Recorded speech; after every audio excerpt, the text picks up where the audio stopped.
Hoy conversaré con el doctor Pedro Palma, académico, investigador, escritor, economista y tantas otras cosas más, porque hasta programas de televisión ha hecho.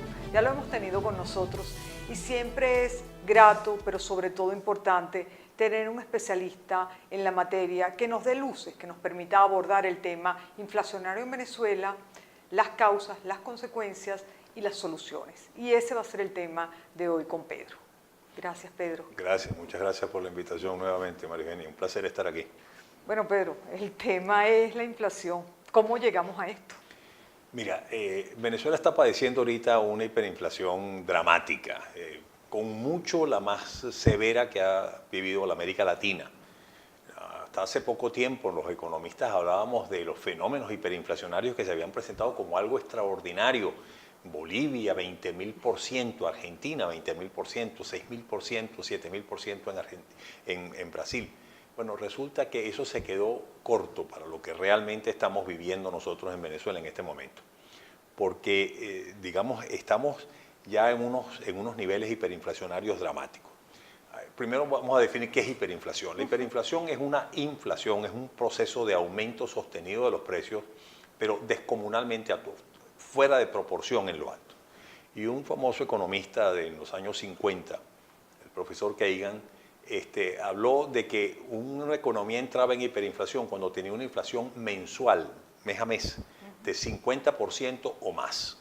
Nosotros estamos allí desde el mes de noviembre del año 2017, pero con el agravante de que esa inflación se ha ido acelerando, ha ido aumentando en una forma considerable, al punto de que ya han habido varios meses donde hemos sobrepasado con mucho el 200% de inflación. Sí. Lo que está dando la inflación semanal de la primera semana del mes de octubre de 2018, ya unos estimados que hacemos nosotros en Ecoanalítica, nos está dando una inflación de 28% tan solo en una semana. Eso es dramático. Esos son unos niveles dramáticos, porque cuando tú anualizas esa inflación, esas inflaciones tremendas que se están dando, 4% por día, ¿no? Día a día aumenta 4%. Bueno, resulta que tú llegas a niveles inflacionarios de 4 millones y medio, que es lo que se está esperando la inflación en diciembre del año 2017, diciembre del año 2018, podemos estar allí en una inflación del orden de 4 millones y medio. El Fondo Monetario Internacional ya está prediciendo para el año que viene 10 millones% y muy probablemente, si esto continúa, nos vamos a quedar muy cortos. A lo mejor la inflación del año que viene va a ser aún mayor. Entonces, bueno, son unos niveles realmente impensables en Venezuela, en una economía que en los años, hasta comienzos de los años 70, éramos una economía envidiada en materia inflacionaria, no solamente por el mundo en desarrollo, sino por el mundo industrializado. Aquí teníamos una inflación anual de 1,5%, 2,5% al año. Bueno, ahorita estamos hablando de más de 4%, en torno a 4% por día. ¿Cómo llegamos acá? Bueno, ¿cómo llegamos allí? Esa es una buena pregunta. Hay varios factores. El factor más importante, fundamental, que explica este proceso hiperinflacionario que estamos sufriendo es la tremenda indisciplina fiscal que se ha vivido en Venezuela durante los últimos tiempos, porque el sector público gasta mucho más de lo que le ingresa y por lo tanto incurre en unos déficits tremendos, unos déficits que medidos en términos del Producto Interno Bruto más o menos equivalen al 20-22% del Producto Interno Bruto. Ahora, ¿cómo se financia esa enorme brecha de exceso de gastos sobre ingresos? Bueno, tú lo puedes financiar endeudándote, pero ya los mercados internacionales se cerraron para Venezuela, los mercados locales también se le cerraron al sector público y entonces el sector público ha acudido al prestamista de última instancia, que es el Banco Central. Y como en Venezuela el Banco Central lo han subyugado, le han eliminado totalmente su posibilidad de autonomía, y de negarse a financiar gasto público deficitario, lo han obligado a financiar gasto público deficitario en una forma ilimitada. Los bancos centrales en una economía pueden crear el dinero en cantidades ilimitadas, porque un banco central crea dinero, en nuestro caso crea bolívares, a través de la compra de activos. Cuando el Banco Central compra dólares, por ejemplo, ¿con qué los compra? Con bolívares que crea. ¿Okay? Si va a comprar un edificio, ¿con qué compra el edificio? Con bolívares que crea. Pero también puede obtener un activo que se denomina obligaciones del sector público, obligaciones del gobierno, del sector público, ¿ok? Donde entonces el sector público le dice al Banco Central, mire, yo le voy a pagar, yo le voy a entregar estos papeles y le voy a pagar a 50 años, dentro de 100 años o lo que fuese. ¿Y con qué los compra el Banco Central? Creando dinero que se lo entrega al gobierno para que el gobierno gaste y financie esa enorme brecha en sus finanzas públicas, en sus finanzas. Ese es el dinero inorgánico, el dinero sin respaldo, que está siendo creado pero masivamente por el Banco Central durante los últimos tiempos. De acuerdo a los últimos datos publicados en estos días pues, por el Banco Central, ese dinero creado por el Banco Central, que es lo que se denomina el dinero base o el dinero de alto poder, dinero primario, ha aumentado en un año, entre la tercera semana, o más o menos la cuarta semana del mes de septiembre del año pasado a la cuarta semana de septiembre de este año, ha aumentado en 27.300%. 27.300%. Eso se ha aumentado 274 veces. Y eso ha hecho que la cantidad de dinero en poder del público, la oferta monetaria que hay en la economía, haya crecido en 33.700% en un año. Esas son unas creaciones descomunales de dinero que está haciendo que esa creación de dinero inorgánico inunde de liquidez, inunde de dinero, de bolívares a la economía. Pero el asunto es que esos bolívares, en principio, bueno, cuando la gente los obtiene, dice, bueno, voy a comprar con estos bolívares. ¿Qué se puede comprar con esos bolívares? Y ahí viene el segundo gran componente generador de inflación, de esta hiperinflación, que es que la producción de bienes y de servicios en Venezuela colapsó, se ha disminuido enormemente. Hoy estamos produciendo prácticamente la mitad de lo que producíamos en el año 2013. ¿Y eso por qué ha sido? Simplemente porque esas políticas de expropiación de empresas, de expoliación de empresas, de imposición de controles absurdos a las empresas que las condenan a trabajar a pérdida, por la falta o la ausencia de dólares para ellos poder importar, todos estos factores han hecho que bueno, el sector privado prácticamente desaparezca o se haya reducido a un mínimo estadio y que por lo tanto la capacidad de producción del país haya prácticamente desaparecido. Las empresas que antes eran del sector privado y que pasaron a manos del sector público hoy no están produciendo prácticamente nada. El caso de Sidor, el caso de las cementeras y así podemos hablar de múltiples casos. ¿Y la hiperinflación en la gente? Bueno, pero lo que te quiero decir entonces es qué es lo que pasa. Tú por un lado inyectas una enorme masa de dinero, pero por el otro produces cada vez menos y servicios que se pueden comprar. ¿Para dónde van a ir los precios? Pues obviamente se disparan. Y esa es la razón que explica este proceso hiperinflacionario que estamos sufriendo. Ahora tú me preguntas, ¿qué consecuencias tiene eso? Las consecuencias en la gente sobre todo. Las consecuencias son dramáticas, las consecuencias son extraordinarias porque ni remotamente los ingresos de las personas, los salarios o las remuneraciones o los ingresos que perciben las personas aumentan al ritmo en que aumentan los precios. Los precios aumentan mucho más intensamente que los ingresos y por lo tanto eso hace que la capacidad de compra de esos ingresos que cada vez se rezagan más con respecto a los precios, pues se vaya desplomando, vaya desapareciendo y por lo tanto lo que los economistas llamamos los ingresos reales, es decir, la capacidad de compra de los ingresos que perciben las personas, se ha visto minimizado, se ha visto disminuido prácticamente a nada. ¿Qué ha hecho el gobierno ante estas circunstancias, estas situaciones? Bueno, con periodicidad cada vez mayor aumenta los sueldos y salarios, compulsivamente aumenta sueldos y salarios. ¿Y eso no dispara más? Eso ni remotamente compensa el incremento de los precios, pero al contrario, lo que hace es estimular aún más la inflación. Claro, ¿Por qué? claro. Porque eso significa mayores costos para las empresas, mayores costos para el comerciante, para el productor, para el intermediario, para el importador, etcétera, que tiene que pagar de la noche a la mañana haber incrementado sus obligaciones salariales en una manera tremenda, hace que por lo tanto su caja, su disponibilidad de efectivo se vea severamente afectada. Algunas de esas, sobre todo pequeñas empresas y medianas empresas que son altas generadoras de empleo, simplemente no pueden pagar y entonces cierran o disminuyen, echan a la calle a trabajadores y por lo tanto eso empeora la situación laboral, no mejora o no revierte, digámoslo así, la pérdida de capacidad de compra de la gente,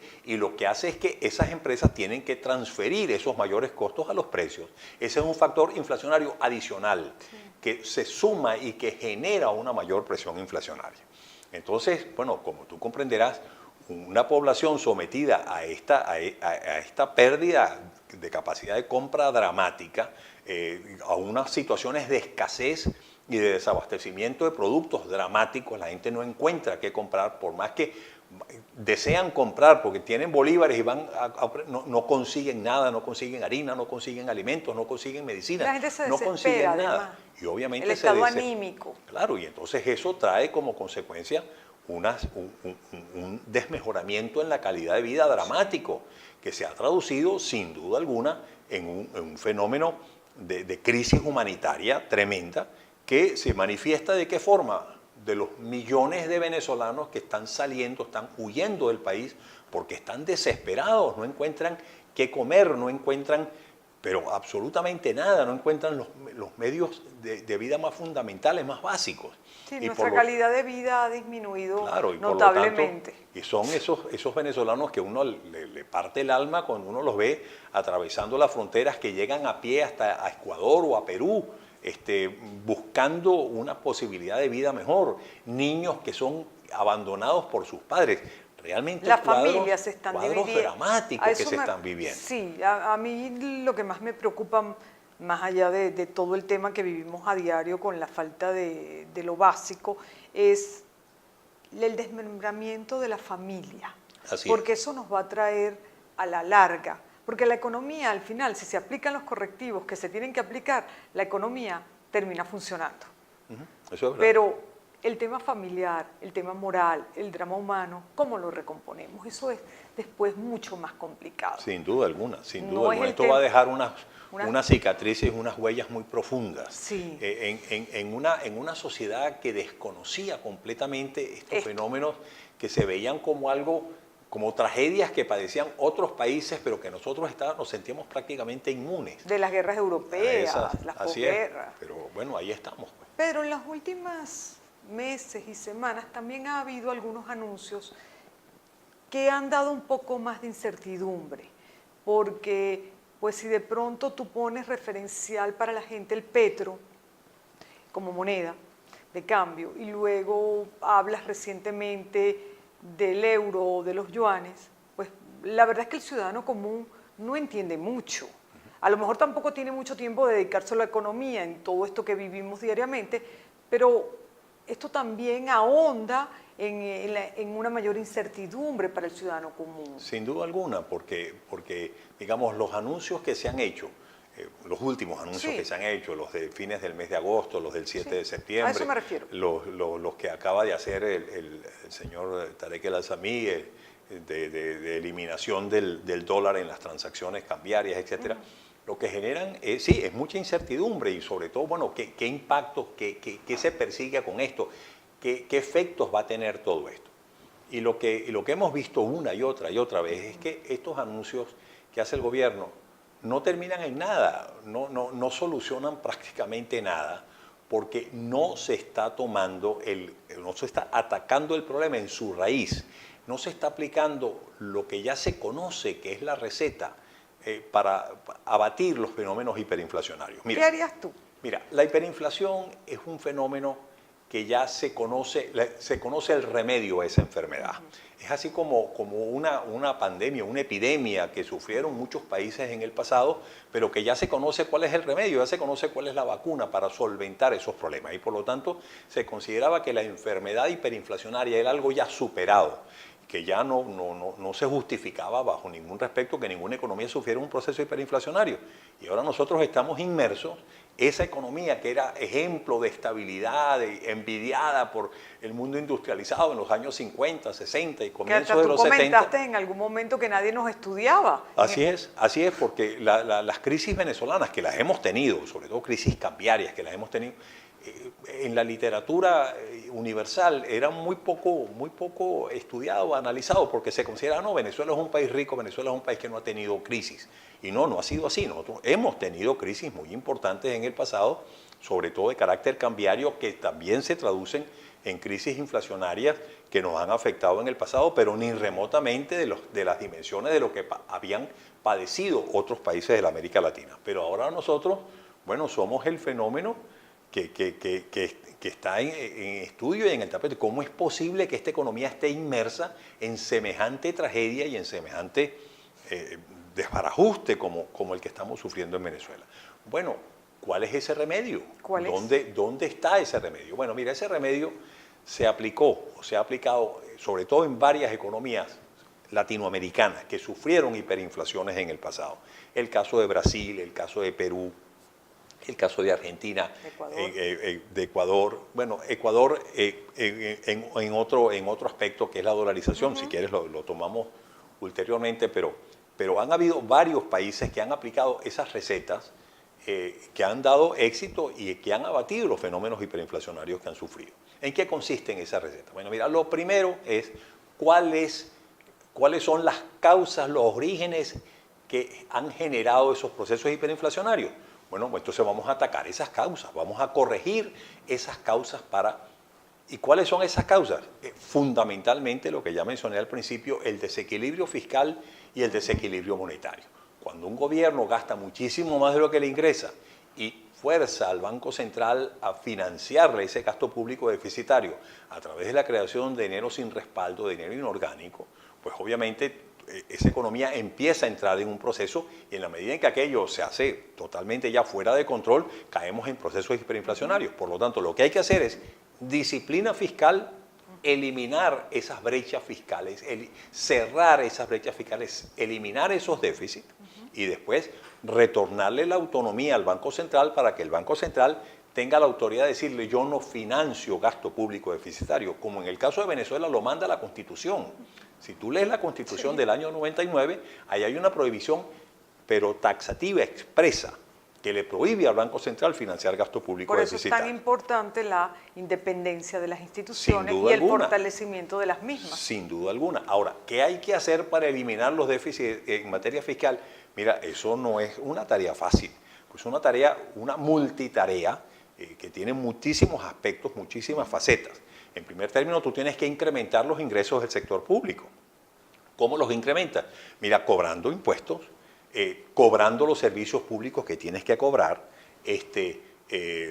por lo tanto, de acuerdo a los costos, cuánto cuesta generar el agua, la electricidad, los servicios públicos, el transporte, bueno, eso lo tienes que pagar. Tú no puedes seguir regalando la gasolina en Venezuela como se regala. No, mira, eso tiene un costo y ese costo tiene que ser cubierto por el precio de esa gasolina.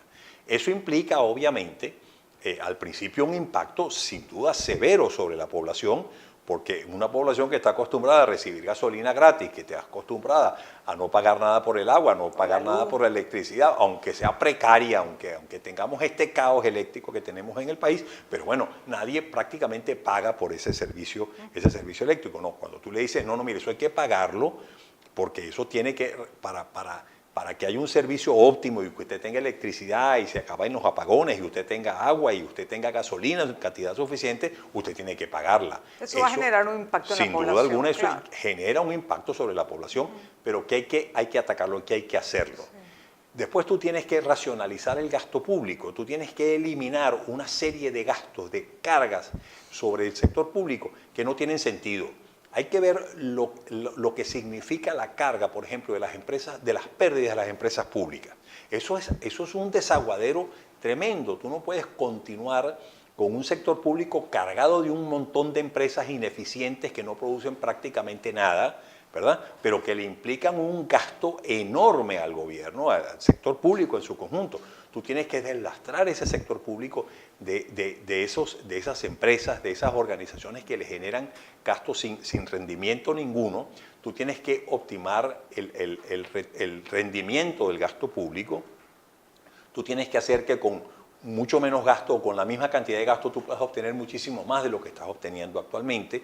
Tú tienes que racionalizar ese gasto público y por lo tanto ir a un proceso de sinceración y racionalización de todo lo que son las finanzas públicas y después darle al Banco Central la autonomía para el Banco Central decir no, yo no sigo financiando gasto público deficitario a través de la creación de dinero inorgánico porque esa es la causa principal generadora de inflación. Después, ¿Cuál es la otra consecuencia?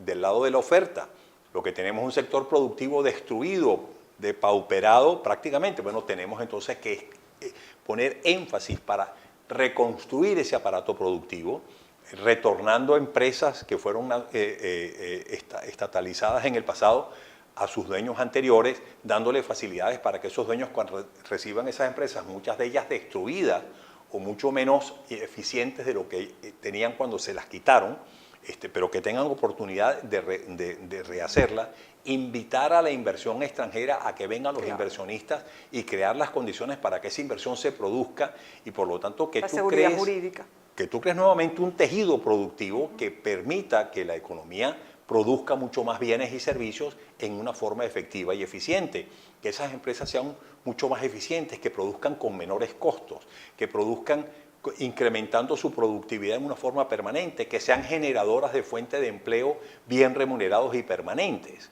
Un cambio de paradigma que nos traiga un cambio de modelo. Sin duda, una de las cosas que tú tienes que hacer es desmantelar toda esta estructura de controles absurdos que se han montado, que condenan a empresas a trabajar a pérdida y que son totalmente ineficientes, que han probado, pero hasta la saciedad, por cuanto más controles de precios, cuanto más precios convenidos, precios impuestos por el gobierno, penalización, pones preso a los gerentes de los supermercados que supuestamente especulan y resulta que eso la solución no soluciona absolutamente nada, porque lo que tú tienes es una inflación completamente fuera de control. Entonces tú tienes que desmantelar todas esas estructuras de controles para permitir que las fuerzas del mercado interactúen de una forma efectiva y eficiente dentro de la economía. Toda crisis significa también una oportunidad. Esta gran crisis que atravesamos, que no es la primera tampoco en la historia de Venezuela, en el orden económico, político y social, las hemos vivido, la vivimos en la Guerra Federal, en la Guerra de Independencia, en la Guerra de la Restauración, etcétera, donde el país quedó a raíz de guerras totalmente destruido, también significaron una oportunidad para el renacer y el reconstruir el país. Sin duda alguna. Y yo siempre he dicho que cuando Venezuela tenga que ser reconstruida, este va a ser el país de las grandes oportunidades. Este va a ser el país donde, mira, los inversionistas, los que se adelanten, los que hayan sobrevivido a este caos que estamos viviendo. Con una resistencia de acero. Pero van a ser los primeros que van a estar allí y los primeros que van a poder aprovecharse de las oportunidades que se van a presentar. Por eso es que yo le digo a las empresas, sobre todo a las multinacionales que están desesperadas pensando en irse, digo, no se vayan, porque esto no puede mantenerse indefinidamente. Venezuela va a tener que ser reconstruida y ojalá que mucho antes de lo que estemos pensando, mucho más pronto de lo que estemos pensando. Y en el momento en que esta economía se ponga realmente a crecer, en ese momento nosotros vamos a tener unas oportunidades tremendas. Pero retornando a qué hacer, un componente fundamental de ese proceso de inflación es el componente cambiario. Tú tienes que desmantelar este control cambiario absurdo que tenemos desde el año 2003 a esta parte. Y una de las cosas interesantes es sustituir la moneda ya totalmente carcomida, ese bolívar ya totalmente carcomido, que ahora primero fue el bolívar, después el bolívar fuerte, ahora el bolívar soberano. Eso es el bolívar, la eliminación de ceros, eso no corrige absolutamente nada si tú la formas o la tomas en una forma aislada. Lo que tú tienes es que sustituir esa moneda totalmente corroída, destruida, por una nueva moneda, que inicialmente tú la puedes establecer como una unidad de cuenta equivalente a $1, de 1 a 1, por ejemplo, y tratar de mantener al comienzo, insisto, al comienzo ese tipo de cambio fijo. Y entonces tú hacer que esa moneda nueva que tú estás creando tenga una relación con respecto a ese bolívar que se va depreciando y que continuará depreciándose hasta el momento en que tú vayas haciendo que esa nueva moneda sea la moneda cada vez más utilizada para establecer los precios y que sea la unidad de cuenta y de precios, que los precios se expresen en esa moneda.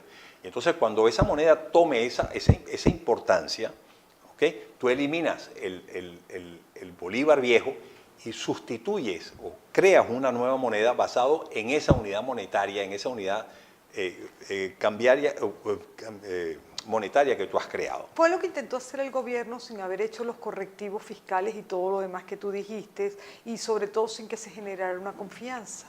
Sin Porque duda para alguna. todo cambio económico tú tienes que tener Pero no solamente y generar una mira, gran confianza. no solamente una confianza, sino que esos planes de ajuste son, primero, muy dolorosos. Son unos planes, oye, que la gente dice, pero bueno, usted lo que me está pidiendo ahora es que pague servicios públicos a un precio muchísimo mayor. ¿Qué me está diciendo usted? O sea, lejos de inicialmente tú pensar que las cosas están mejorando, a lo mejor piensas que van a empeorar aún Y más. es mucho Pero más tú fuerte tienes en que lo tener social. una política informativa muy efectiva, muy eficiente, que le explique a la gente por qué las cosas se están haciendo como se están haciendo y por qué eso lleva, aun cuando implica sacrificios importantes en la vida diaria de las personas, eso va a llevar primero, a una cosa mucho más virtuosa y segundo, que los costos transitorios, momentáneos que eso implica, es mucho menos malo que continuar viviendo con el proceso hiperinflacionario que teníamos viviendo en el pasado. Y que sea una política informativa convincente. Pero para que todo eso tenga éxito, a su vez, además de contar con esa política informativa, tú tienes que tener un liderazgo político incuestionable, un liderazgo político que lleve a que todas las fuerzas políticas del país apoyen ese plan de ajuste. Y confíen. Se comprometan a que ese es el camino a seguir para abatir la inflación y por lo tanto apoyen y permitan la aprobación de las leyes y de las legislaciones y de las normativas que haya que hacer para echar adelante en ese proceso. A pesar de que las consecuencias iniciales pueden ser dolorosas en la misma. Pero a su vez tú también tienes que acompañar esos planes de ajuste, y eso lo mencionaba también en el programa anterior, de unos programas sociales muy bien estructurados, muy bien manejados, que vayan a subsidiar en una forma directa, sobre todo el segmento de la población de más bajos ingresos, que son los que más sufren en este proceso. Claro, acompañar a la gente. Porque son, digamos, esos planes muy bien manejados, muy bien llevados, son los planes que posibilitan el tú llevar a cabo estos planes de ajuste. Entonces, es una cosa compleja, no es una cosa sencilla, no es una cosa de un decreto y entonces ya se compone todo en la economía, ni remotamente. Son planes de ajuste muy complejos, muy difíciles. ¿Cuánto suelen durar unos planes de ajuste? Evidentemente, no puede aplicarse lo mismo que otros países, pero bueno, más o menos de una manera aproximada tú puedes decir esto puede durar 2 años, 1 año, sí, 3 mira, años. Los planes de ajuste duran tiempo, porque tú, por ejemplo, lograr esa disciplina fiscal, tú lograr abatir las enormes brechas fiscales que existen, el tú lograr realmente estimular de que las empresas comiencen a producir mucho más bienes y mucho más servicios, de que sean unidades de producción o de comercialización mucho más efectivas y eficientes. Todo eso toma tiempo, eso no se hace de la noche a la mañana. A lo mejor hasta más, pero lo que sí es importante es que una vez que tú comienzas en ese proceso, la inflación se desploma, la inflación baja en una forma considerable de la noche a la mañana, muy rápidamente. Eso la es lo más inflación importante. desaparece. Y eso es lo más importante, Sí. porque eso es lo que le da confianza a la gente. Mira, esto como que va en serio. Y le quita la presión a la gente. Claro, y este desbarajuste inflacionario que sufríamos, mira que, oye, se está parando, está cesándola. La inflación hay que tomarla en consideración de que la inflación lo que es un proceso de aumento sostenido de los precios. ¿Cuánto duran los procesos inflacionarios? No, los procesos inflacionarios pueden durar mucho tiempo. Si no se porque tú toman puedes los tener correctos. una baja inflación que te dure mucho tiempo, puedes tener una hiperinflación como la que tenemos actualmente. Lo importante es que cuando tú llegas a esas hiperinflaciones que estamos teniendo actualmente, con unos niveles descomunales, ya te digo, inflaciones de 4% diario, de 150, 200% mensual, que te implican una hiperinflación de 4, 5, 6 millones, 10 millones por ciento al año, ¿ok? Eso es lo que hay que abatir, y eso, en esos procesos de ajuste, una de las cosas características es que en muy breve plazo, en un plazo inmediato, en pocas semanas, la inflación se desploma. Eso es lo más importante. Claro, y entonces eso es lo que genera un factor de confianza en esos procesos. Y ahí ya pones a andar claro, la rueda. Y entonces después tú vas, pero eso no lleva a la inflación a cero de la noche a la mañana. Pero... No, mira, es un proceso donde tú paulatinamente vas creando la infraestructura necesaria para que se produzcan los bienes y servicios de una forma efectiva y eficiente, para que tú cuentes con una cantidad de dinero importante. Y ese es otro componente fundamental de estos planes de ajuste, el que tú puedas contar con una cantidad de recursos de moneda fuerte muy abundante, muy importante, que en el caso de Venezuela, algunos economistas las han estado ubicando en torno a 80.000 millones, 90.000 millones de dólares. ¿De dónde va a salir ese dinero? Pues mira, de los organismos multilaterales como el Fondo Monetario Internacional, el Banco Mundial, que van a dar préstamos a muy baja tasa de interés y que van a generar un ingreso importante. Donaciones de otros países, créditos puentes que otros países puedan montar, otros países industrializados, la Unión Europea, los Estados Unidos, el mundo desarrollado, etcétera, que le dé una cantidad abundante de divisas al país, que es una condición fundamental para tú poder desmantelar los controles de cambio, para tú poder reestructurar e ir a un proceso de libre convertibilidad, al principio con un tipo de cambio fijo atado al dólar, pero temporalmente, y eso vuelvo a insistir, eso tiene que ser temporal, porque rápidamente tú tienes que ir a un proceso de permitir que el tipo de cambio sea dinámico, se vaya ajustando de acuerdo al diferencial inflacionario. Claro. Porque como tú no bajas la inflación a cero de la noche a la mañana, sino a lo mejor la bajas a 60% el primer año, a 20% el segundo, a 15% el tercero, todo eso implica la necesidad de tú también ir ajustando el tipo de cambio para evitar sobrevaluación de la moneda, para permitirle la preservación de competitividad al aparato productivo que tú estás creando o recreando nuevamente dentro de la economía. Entonces, es muy importante pues, tomar en consideración todos estos elementos, ¿no? Bueno, es que si no tienes la medicina completa y no la aplicas completa, no curas la enfermedad. Así es. O la enfermedad repite. Así es. Eso es básico. Así es. Pedro, ¿qué le dirías tú ya para terminar? La conversación ha sido muy interesante y sobre todo tu capacidad de síntesis para hacer un diagnóstico, pero también dar las soluciones posibles a la crisis o a la hiperinflación. ¿Qué le dirías tú a la gente que nos está escuchando, al ciudadano a pie que tiene incertidumbre, que tiene preocupación, que no sabe si irse o quedarse, que piensa que esto puede ser indefinido, que esto no se va a arreglar ya? Porque lo que más necesita la gente es una esperanza. Mira, no ha habido procesos hiperinflacionarios que se mantengan indefinidamente en el tiempo. Mucho menos procesos hiperinflacionarios crecientes, fuera de control, como esto que estamos sufriendo en Venezuela. Esos son procesos que mucho más temprano que tarde llega un momento en que viene el punto de quiebre. Se hacen absolutamente insostenibles. Esos procesos de quiebre, esos puntos de quiebre, pueden ser o han sido históricamente de muy diversas formas.